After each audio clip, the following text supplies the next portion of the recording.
नमस्कार मंडळी. गाजराचा हलवा करण्यासाठी आधी गाजर स्वच्छ धुवून घेतले, त्याचं साल काढून ते किसून घेतले.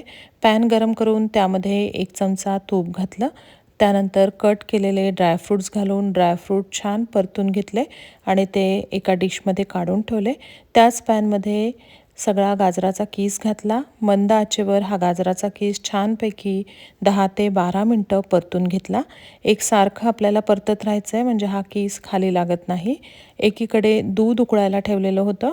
हे दूध उकळल्यानंतर हे गरम-गरम दूध गाजराच्या हलव्यामध्ये घातलं आणि नंतर बरोबर 1.5 वाटी यामध्ये साखर घातली आणि हा हलवा छान शिजू दिलेला आहे. त्यानंतर ह्यामध्ये ड्रायफ्रूट्स घातले. सगळं दूध आटेपर्यंत हा गाजराचा हलवा छान शिजवून घ्यायचा आहे. त्यानंतर त्यामध्ये वेलची पावडर घातली. छानपैकी गरम-गरम गाजराचा हलवा तयार झाला. हा शिजत आला की याला घट्टपणा यायला सुरुवात होते. त्यानंतर गॅस बंद करून टाकायचा आहे आणि गरम-गरम छान गाजराचा हलवा तयार झाला. सगळ्यांना खायला दिला.